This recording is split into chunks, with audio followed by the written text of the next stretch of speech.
What's up guys, panibagong buhay, panibagong pag-asa na naman. For today's video, samahan nyo naman ako sa kaganapan ko dito sa bukid. Dahil samantalahin ko na ang pagkakataon habang wala pa akong klase, so let's go!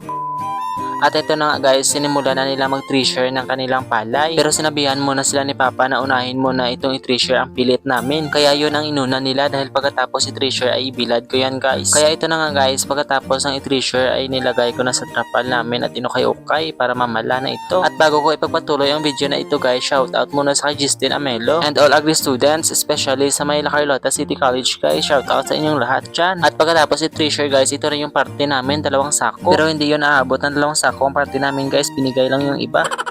At sa part na ito guys ay pagkabukas ng umaga na ang video na ito. So bagong gising, bagong routine naman ang person dito sa bukid.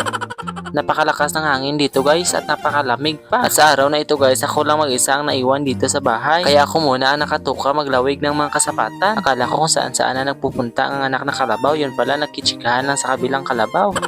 Mag-isa lang ako na naiwan ngayon guys kasi bumaba si Papa at yung 2 kong pamangkin ay nasa eskwelahan. At ito na guys ang palay namin na nagyayelo na kaya malapit na to naming aanihin. Siguro mga next day ito naman ang aanihin namin guys. Kaya bawal muna tayo ngayong mag-inarte, maglutak-lutak na punta sa kalunangan.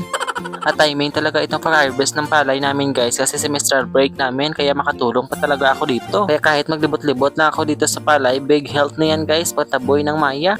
At pagkatapos ko palang ilawig ang kalabaw guys ay pupunta naman ako dito sa may 2 baka. Ito naman ang isa sa ilo ko. Bali noon guys hindi ito ni Papa nilagyan ng tali dahil ayaw lang ito. Pero ngayon nilagyan na ni Papa ng tali guys. Dahil kapag ang babaeng baka pala guys masyadong mataba at buntis ay matutunaw pala ang kanyang anak. At yan ang nangyari sa baka na ito. Pagkatapos ko doon sa may 2 guys, dito naman ako sa may ina na baka na may maliit na anak. Bali ang lahat ng baka na ito guys ay hindi pala ito sa amin. Sinagod lang namin ang lahat na ito. Pero ang cute-cute na anak niya guys ay sa amin na ito dahil pangalawang anak na niya. At ang treasure nila guys ay iniwanan nila dito dahil ito ang gagamitin kapag ipa-treasure na ang palay namin. Sa ngayon guys dahil maaga pa at hindi pa man lumalabas ang araw, pupunta muna ako guys sa may wifi-an which is yung bahay na yun. Dahil wala akong signal dito sa amin guys kaya kahit malayo lalakarin ko yan para makapag-online at malaman kung ano na ang mga updates sa school. Balik trabaho na kasi yung lalaki ko na kapatid guys kaya wala tayong papraktisan ng motor ngayon.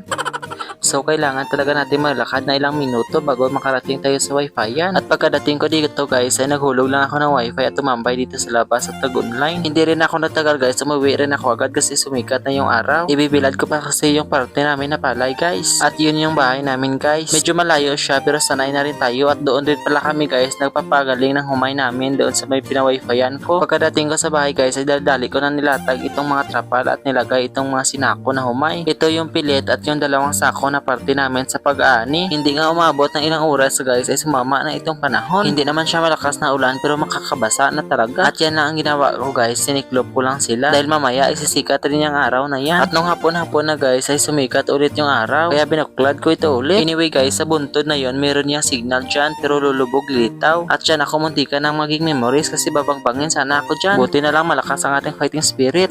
At hanggang dito lang ating video guys. Bye!